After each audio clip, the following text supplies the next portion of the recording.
नाज़रीन करام, साबिक army chief general Qamar Javed Bajwa की अहलिया पर एक बहुत बड़ा इल्ज़ाम लग गया है और फैक्ट फोकस ने जनरल कमर जावेद बाजवा की फैमिली, इनकी अहलिया और इनकी बहू के असासों की तफसीलात मंज़र आम पर लाने का दावा किया था। उसी फैक्ट फोकस की जन्म से एक और स्टोरी सामने आई। इसके साथ ही साथ अमरीकी सफ़ीर से मुलाकातों का चर्चा है और अमरीकी सफ़ीर से अमरीकी सफारत खाने में पाकिस्तान तहरीक इंसाफ की लीडरशिप की मुलाकातों के हवाले से कुछ खबरें भी आ रही हैं। साथ ही साथ आपको पता है कि पंजाब की सियासत और असम्बलियाँ तहलील करने का ऐलान खलबली मचा चुका है और इस सब के अंदर कप्तान का नया सरप्राइज भी तैयार हो चुका। इमरान खान के प्लान में पीटीए अरकान का बैरून मुल्क सफर ममनू हो चुका। नाज़रीन करम, इमरान खान की असम्बलियों से मुसाफी होने और असम्बलियाँ तहलील करने के ऐलान के बाद मुल्क की सियासत में एक जानब तो हलचल मची हुई है। पंजाब हुकूमत और अपोजिशन अपने अपने ऑप्शंस के लिए सर जोड़ चुकी है और सियासी महाज में कानूनी माहरीन भी अहमियत इख्तियार करते जा रहे हैं। हुकूमत और अपोजिशन दोनों ने राब्ते तेज़ कर दिए हैं। अदम एतमाद का तरीक़ाकार और अदम एतमाद के बाद वज़ीर आला के इख्तियारात पर मुशावरत की जा रही है। इस पर भी मुशावरत की जा रही है कि गवर्नर किस बात पर वज़ीर आला को एतमाद का वोट लेने का कह सकते हैं। इमरान खान की ज़ेर सदारत पार्लिमानी पार्टी का इजलास भी हुआ और अब एक मरतबा फिर शहबाज शरीफ से ज़रदारी ने मुलाकात की है। इसमें असम्बलियों की तहलील और दीगर अमूर पर मुशावरत हुई है। गुज़श्ता रोज़ भी शहबाज शरीफ से मुलाकात हुई थी। इसके बाद तैनाती पर डेडलॉक था जो ख़त्म हो गया। अब देखते हैं होता क्या है, क्योंकि स्पीकर पंजाब असम्बली ने वाज़ेह किया है कि इस वक्त गवर्नर राज लग सकता है और ना ही तरीके अदम एतमाद आ सकती है। हसरतें और दिल के अरमान इनके आंसुओं में बहने की कभी उम्मीद है। जबकि इमरान खान ने हुक्म दिया है कि तहरीक इंसाफ के अरकान असम्बली बैरून मुल्क नहीं जाएंगे और ये हुक्म पीटीए ने भी दिया। लेकिन इसके साथ ही साथ परवेज़ इलाही की इत्तेहादी जमात ने भी अपने अरकान को भी कह दिया कि आप मुल्क नहीं छोड़ सकते। अब एक जानब ये खबरें आ रही हैं, ये लेटेस्ट डेवलपमेंट है सियासत के मैदान में। वहीं दूसरी जानब ये खबर आई कि पाकिस्तान तहरीक इंसाफ के रहनुमा फवाद चौधरी ने अमरीकी सफ़ीर से मुलाकात की। मुलाकात 3 से 4 बजे तक अमरीकी सफारत खाने में हुई। ये 1-on-1 मुलाकात जारी रही।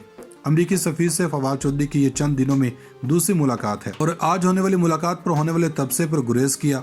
जबकि सफारती ज़राए के मुताबिक अमरीकी सफ़ीर पाकिस्तानी शख्सियत से मिलते रहते हैं, इनका एलामिया जारी नहीं होता। जिस तरह बरतानवी हुकाम भी मिले थे, जियो ये कह रहा है कि फवाद चौधरी ने अमरीकी सफ़ीर से मुलाकात की तस्दीक की है और ये मामूल की मुलाकात थी। और ज़ाहिर बात है कि पाकिस्तान तहरीक इंसाफ और इमरान खान बयानिया बहुत वाज़ेह है कि हमने अमरीका से पंगा नहीं करना, मगर बात मुतवाज़न तरीके से करनी है। यानी कि अमरीका को ये पता हो कि मास्टर स्लेव, आका और गुलाम का रिश्ता नहीं बल्कि बराबरी की सतह पर बात होनी चाहिए। ट्रंप से अच्छे ताल्लुकात है। बाइडेन ने जिस तरह से साइफर का मामला उठाया, खान अभी भी टस से मस नहीं हुए, लेकिन इसका कतन मतलब ये नहीं कि वो चीज़ों को ख़राब करना चाहते हैं। अब यहाँ पर यह भी बता दें कि और बड़ी डेवलपमेंट्स भी हैं। जनरल कमर जावेद बाजवा हैं और वो पूरा दिन सोशल मीडिया पर जिस तरह का खराज तहसीन पेश किया गया, ये इनके लिए और दीगर लोगों के लिए आई ओपनर है। एक वक्त था जब राहील शरीफ के जाने का दुख था, पूरी कौम नम थी। लेकिन इसके साथ जो मनफी पहलू है बाजवा के, इसने फौज के मेयार को डैमेज किया। सोशल मीडिया पर ज़ुबान खल्क को नकारा खुदा समझा जाता है। ज़ुबान खल्क वाज़ेह हो चुकी होगी, इसकी कोई रिपोर्ट बनाए तो समझ आ जाएगी। अल्लाह ताला सबको इस्तेकामत दे। नई लीडरशिप के लिए नया इम्तिहान है, सबको साथ देना होगा। अब यहाँ पर जो जनरल कमर जावेद बाजवा की फैमिली के हवाले से कुछ बातें आई थी, इस वक्त ISPR ने क्लेरिफिकेशन दी, लेकिन अब तो इन्होंने खुद ही डिफेंड करना है। तो ये एक स्टोरी फैक्ट फोकस ने फिर की है। इस स्टोरी का उन्वान है कमर जावेद बाजवा की अहलिया आयशा अमजद ने 4 साल तक FBR ने कई खतूत और नोटिस भेजे। तो दोनों फरीकेन FBR और साबिका army chief general Qamar Javed Bajwa के दरमियान स्टोरी के मुताबिक खतूत का एक सिलसिला चला। असासों और ज़राए आमदन पर सवालात उठाए गए और फिर यकदम ही इंक्वायरी रोक भी दी गई। यानी कि नोटिस भेजे जाते हैं मगर साथ ही इसको रोक दिया गया, यानी कि डिफेंड करने से पहले ही रोक दिए गए। यानी कि डिफेंड करने की भी नौबत नहीं आई। केस क्लोज उस वक्त होता है जो किसी बुनियाद पर होता है। अब ये दावा कर रहे हैं और इन्होंने जो डॉक्यूमेंट्स सामने लाने का कहा, इसमें वेल्थ स्टेटमेंट लगाई, पूरी खतो खताबत भी पब्लिक कर दी। बहुत तवील डॉक्यूमेंट्स हैं, यानी कि 20-22 सफ़ात हैं। इस सारी कार्रवाई को अचानक बंद करना बड़ा अहम कहला रहा है। जनरल बाजवा के रिटायरमेंट के बाद ये बड़ा शौक है, इस पर बाजवा का स्टांस आना ज़रूरी है। इस सब के अंदर कहा जा सकता है कि ये शुरुआत है, बहुत सी चीज़ें सामने आ सकती हैं। नाज़रीन करम, उधर जनरल बाजवा को गए हुए चंद घंटे ही हुए। इसमें नून लीग ने इनके तमाम किए गए काम जो इनको खुश करने के लिए किए थे, इनको रिवर्स करना शुरू कर दिया। दूसरी बात, PTI के जन्म से जनरल बाजवा को लेकर बाकायदा इनका नाम ECL में डालने का मुतालबा कर दिया गया।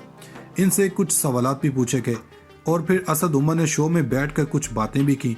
سب سے اہم بات یہ ہے کہ حکومت اس وقت بہت پریشان اس صورت میں بھی ہے کہ اب اندازہ کریں انہوں نے رات کو ہنگامی اجلاس کیا اور یہ زرداری نکلتے تمام لیڈرشپ کو بلوا لیا۔ اس کے بعد ایک کمیٹی بنائی کہ اس کے ذمہ کیا لگایا گیا وہ بھی بتائیں گے۔ نون لیگ بہت سیلیبریٹ کر رہی تھی تو انہوں نے وہ کام کرنا شروع کر دیے۔ ہم نے کہا تھا کہ آپ نون لیگ پر اعتماد رکھیں کہ وہ سارے کام کرتے ہیں اور بعد میں ان کے گلے پڑتے ہیں۔ آپ کو یاد ہوگا کہ اکتوبر کے مہینے میں آسما جہاں کی کانفرنس ہوئی تھی، اس میں کچھ نعرے لگے تھے۔ نعرے لگنے پر اعظم نذیر تارڑ اس وقت اسٹیج پر بیٹھے تھے۔ اسٹیج پر بیٹھنے کے بعد ہوا یہ کہ منظور پشتین جو تقریر کر رہے تھے ان کے خلاف مقدمہ درج ہو گیا۔ اعظم نذیر تارڑ نے اپنے عہدے سے استعفیٰ دے دیا۔ اسٹیبلشمنٹ نے غصے کا اظہار کیا تھا، خاص کر جنرل باجوہ بہت غصے میں تھے۔ استعفیٰ ہوا، لیکن 30 نومبر کو ایک مہینے 6 دن بعد اس کے بعد شہباز شریف نے ان کا استعفیٰ ٹیبل پر رکھ لیا اور ایاز صادق کو وزارت قانون کا اضافی چارج دے دیا۔ جنرل باجوہ ریٹائر ہوئے اور ابھی وہ گھر بھی نہیں پہنچے تھے کہ 29 نومبر کو کیا ہوتا ہے کہ نون لیگ اپنے وفد کی صورت میں، جس میں اسحاق ڈار موجود ہوتے ہیں، ایاز صادق موجود ہوتے ہیں، خواجہ سعد رفیق ہیں، یہ سارے لوگ وہاں پر جاتے ہیں کہ ہمیں شہباز شریف نے بھیجا ہے اور ان کا فیصلہ یہ ہے کہ انہوں نے آپ کا استعفیٰ مسترد کر دیا ہے اور ہدایت دی ہے کہ آپ فوری طور پر کام شروع کر دیں۔ اب یہاں پر جو جنرل قمر جیت باجوہ کی فیملی کے حوالے سے کچھ باتیں آئی تھیں، اس وقت ISPR نے کلیریفیکیشن دی، لیکن اب تو انہوں نے خود ہی ڈیفینڈ کرنا ہے۔ تو یہ ایک سٹوری فیکٹ فوکس نے پھر کی ہے۔ اس سٹوری کا عنوان ہے قمر جاوید باجوہ کی اہلیہ عائشہ امجد نے 4 سال تک FBR نے کئی خطوط اور نوٹسز بھیجے۔ تو دونوں فریقین FBR اور سابقہ آرمی چیف جنرل قمر جیت باجوہ کے درمیان سٹوری کے مطابق خطوط کا ایک سلسلہ چلا۔ اثاثوں اور ذرائع آمدن پر سوالات اٹھائے گئے اور پھر یکدم ہی انکوائری روک بھی دی گئی، یعنی کہ نوٹس بھیجے جاتے ہیں مگر ساتھ ہی اس کو روک دیا گیا، یعنی کہ ڈیفینڈ کرنے سے پہلے ہی روک دیے گئے، یعنی کہ ڈیفینڈ کرنے کی بھی نوبت نہیں آئی۔ کیس کلوز اس وقت ہوتا ہے جو کسی بنیاد پر ہوتا ہے۔ اب یہ دعویٰ کر رہے ہیں اور انہوں نے جو ڈاکومنٹس سامنے لانے کا کہا، اس میں ویلتھ سٹیٹمنٹ لگائی، پوری خط و خطابت بھی پبلک کر دی، بہت طویل ڈاکومنٹس ہیں، یعنی کہ 20-22 صفحات ہیں۔ اس ساری کارروائی کو اچانک بند کرنا بڑا اہم کہلا رہا ہے۔ جنرل باجوہ کے ریٹائرمنٹ کے بعد یہ بڑا شوق ہے، اس پر باجوہ کا اسٹانس آنا ضروری ہے۔ اس سب کے اندر کہا جا سکتا ہے کہ یہ شروعات ہیں، بہت سی چیزیں سامنے آ سکتی ہیں۔ ناظرین کرام، ادھر جنرل باجوہ کو گئے ہوئے چند گھنٹے ہی ہوئے، اس میں نون لیگ نے ان کے تمام کیے گئے کام جو ان کو خوش کرنے کے لیے کیے تھے، ان کو ریورس کرنا شروع کر دیا۔ دوسری بات، PTI کی جانب سے جنرل باجوہ کو لے کر باقاعدہ ان کا نام ECL میں ڈالنے کا مطالبہ کر دیا گیا۔ ان سے کچھ سوالات بھی پوچھے گئے اور پھر اسد عمر نے شو میں بیٹھ کر کچھ باتیں بھی کی۔ سب سے اہم بات یہ ہے کہ حکومت اس وقت بہت پریشان اس صورت میں بھی ہے کہ اب اندازہ کریں انہوں نے رات کو ہنگامی اجلاس کیا اور یہ زرداری نکلتے تمام لیڈرشپ کو بلوا لیا۔ اس کے بعد ایک کمیٹی بنائی کہ اس کے ذمہ کیا لگایا گیا وہ بھی بتائیں گے۔ نون لیگ بہت سیلیبریٹ کر رہی تھی تو انہوں نے وہ کام کرنا شروع کر دیے۔ ہم نے کہا تھا کہ آپ نون لیگ پر اعتماد رکھیں کہ وہ سارے کام کرتے ہیں اور بعد میں ان کے گلے پڑتے ہیں۔ آپ کو یاد ہوگا کہ اکتوبر کے مہینے میں آسما جہاں کی کانفرنس ہوئی تھی، اس میں کچھ نعرے لگے تھے۔ نعرے لگنے پر اعظم نذیر تارڑ اس وقت اسٹیج پر بیٹھے تھے۔ اسٹیج پر بیٹھنے کے بعد ہوا یہ کہ منظور پشتین جو تقریر کر رہے تھے ان کے خلاف مقدمہ درج ہو گیا۔ اعظم نذیر تارڑ نے اپنے عہدے سے استعفیٰ دے دیا۔